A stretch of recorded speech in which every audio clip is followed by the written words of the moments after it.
pay for everything on my plate. Sometimes I'd even get the steak. Cause I got it like that. Always have my own bag. Never needed no man to rely on. Got two good shoulders. Hey, my baddies. That was so dry. What up, baddies? We welcome back you to another car chat video. Anyways, I'm back, y'all. So, hey, my baddies. Welcome back to my channel. In today's video, we got us another car chat. Or should I do a story time? Story time. Story time with my godson. We going inside, we going inside to take him to get a haircut for his graduation. It's at 4 tomorrow. What time is it? It's 3:41. We got 20 minutes to do a story time with y'all. Anyways, before we get into this story, y'all, don't forget to subscribe to my channel. I'm all over the place. Because there's no need to wait, right? No need to wait. No need to wait. Hit that subscribe button and notification bell. We watching our surroundings, y'all. That's why we looking all around. Like, what's going on? Anyways, and don't forget to like it. Don't forget to like it, y'all. Like it. And share with everybody. All right, we'll be back with the story. Let's talk about how men are so hard to date nowadays. That's not a story time, though. That's just a topic. Exactly. That's why if you he want me to tell y'all stories about a terrible past that we've been through together. Yes, because he's been with me forever, you guys. Since a baby. And he wants me to talk about abuse that I've been through in relationships. Because you gotta spread awareness. Yes, we do. So, it's hard for me to talk about it, you guys, because it just brings about like bad memories and stuff, you know. But when you look back at it, we used to be fucking everywhere. Okay, so we're gonna tell y'all a story when my ex held us at gunpoint. It's not funny. So you know it's crazy? It's not funny, but the story turns out to be really fucking funny though. It's fucking hilarious. Cause it's like he was drunk. Like he was okay. So he was so drunk, right? So I go pick up my ex. I don't know if I'm covering the speaker, and then this AC is kind of hot. Yeah. All right. So we was picking up my ex-boyfriend one night. Luca was about 11, 10, 12-ish.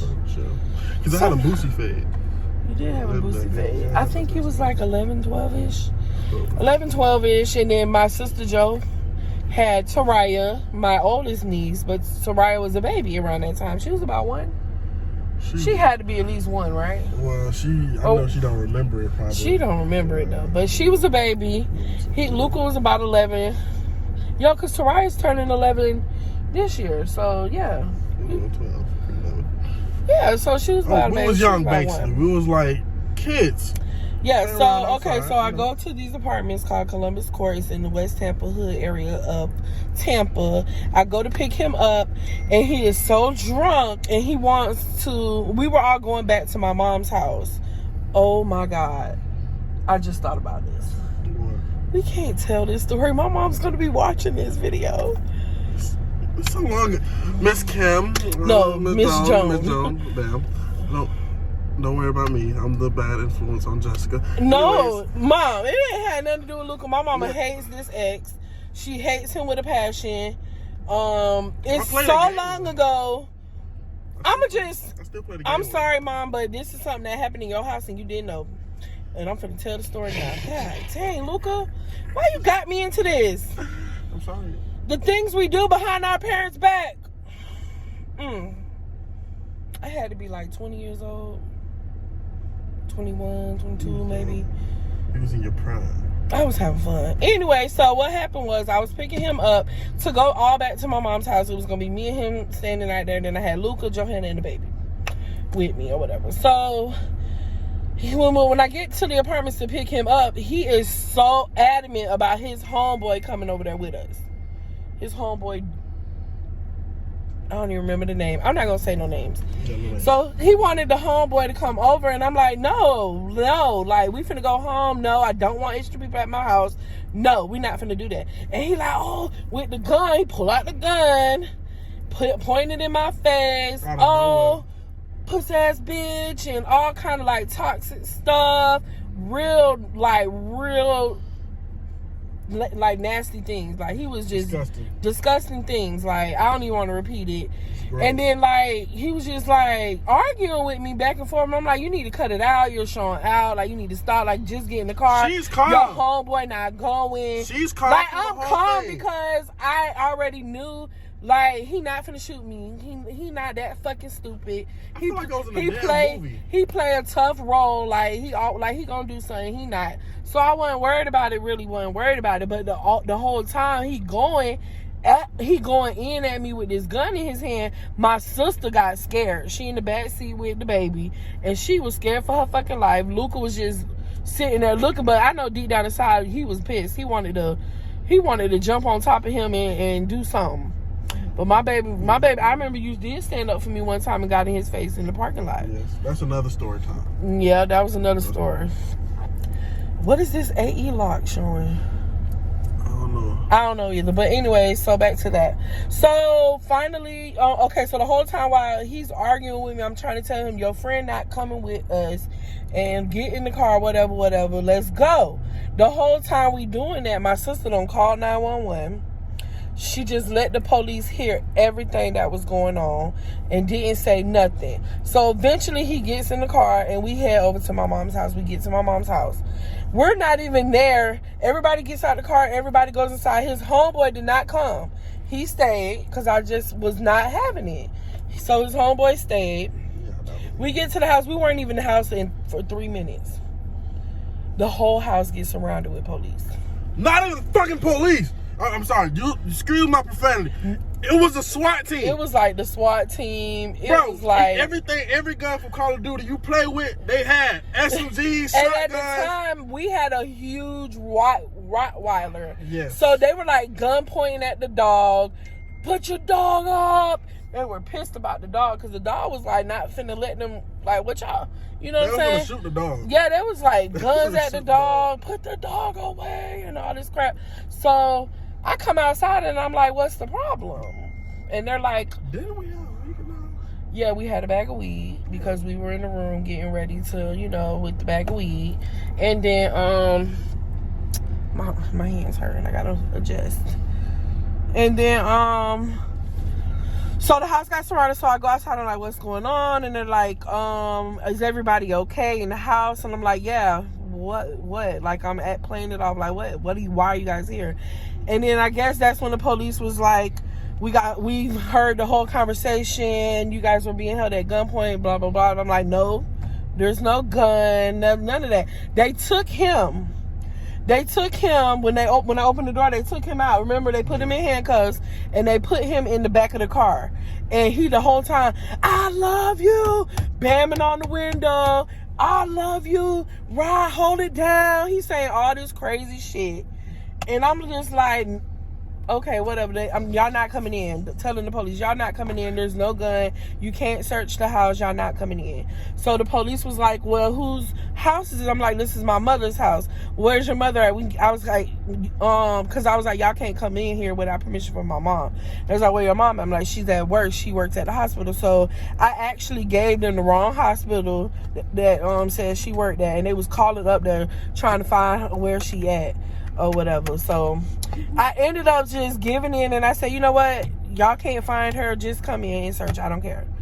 So when they came in and searched, they found the gun. They found the gun and they found the weed. So they kind of just like took the weed, didn't say nothing. So when they had pulled the gun out, the officer tells the other officer, he holds it like this and goes, it's a BB gun.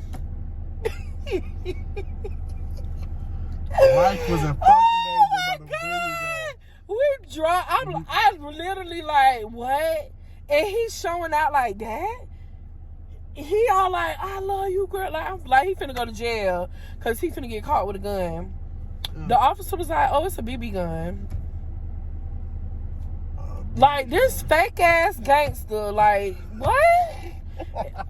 What? Like, he walk around so big, bad, and tough. Like, he can't be touched. And you walking around with a fucking BB gun. Hold on, my sister called. All right, we're back to finish story time. My boy just got cut. I don't know why he do that to his eyebrows. It looked good. But so during the story where we left off, the police discovered it was a BB gun in the house or whatever. So it was a BB gun. It wasn't a real gun or whatever. So what happened was the police ended up keeping him and taking him home. He just took him home. He didn't go to jail or anything like that. And yeah, that's pretty much how it went. But why? Like, so this boy takes that, what's that medicine called? Seroquel? Is it called Seroquel? oh, It's a medicine, like, okay, so the boy crazy, okay? Like, he just crazy, and, yeah. There's another story about some abuse coming from him. These stories were, like, back in 2010, 9, 10, 11. So these stories are like 10 years old. Like, they're old stories. So I've everybody friends now. Well, everybody cool. I mean, I wouldn't say I'm his friend, but I mean, I don't talk to him on a regular. He plays the video game with him now. He's a dad. He has kids. He's calmed down a lot. He actually takes his medications. He just be chilling or whatever. But I don't know if he ever gonna see this video or not. I just personally feel like he got karma because he only like 27, 28 now. Because I was like older than him by some years, like 6 years or something like that. But he's like completely bald. So I feel like that's his karma. Like, bitch, you went bald way too young. Like, you went bald in your 20s. Like, yeah. So he always wearing a hat. I don't know, like, I know his hair was thinning a lot or whatever, so now he just keeps it bald or whatever, but he not even in his 30s and he bald. So I felt like that was bad karma, all that shit he put me through. Don't put women through or whatever. Hell, There's some more, I mean, so I guess you could say I'm a domestic violence survivor, and maybe I will share some more domestic violence stories with you guys, because I am a survivor, and domestic violence is something that's real, and I feel ashamed to even say, like, I've dated multiple men that have put me in domestic violence situations. It's not your fault. They play a good game though. So yeah, maybe this is my first story time opening up about that with you guys, so maybe I will share some more. There's some more stories out there. I even still got some photos. I don't know. Maybe I'll share. I don't know. It's just heartbreaking, especially coming from someone that not the one who pulled the gun out me. I don't see myself spending the rest of my life with him, but my ex-boyfriend, my last person who I was in a relationship with, like, it's pretty hurtful going through stuff like that with him, because I definitely thought I was going to spend the rest of my life with him. So we're going to end this story time. You had a good day? Yes. All right, we ready for graduation tomorrow, so that's gonna be tomorrow's video. I'm gonna take you along for Luca's graduation tomorrow. We're probably gonna be going out to eat and stuff, so we'll be hanging out more. Anyways, guys, if you guys are victims from domestic violence, comment down below some purple hearts, because y'all know purple is the domestic violence awareness color flag, and I think the month for that is in like October, November, September. Not October, because that's breast cancer, but it's something. It's near the end of the month. But yeah, comment your purple hearts down below, guys. I truly appreciate it. Don't forget to like and share this video with everybody. Like it. Everything on my plate. Sometimes I'd even get the steak. Cause I got it like that. Always have my own bag. Never needed no man to rely on. Got two good shoulders to cry.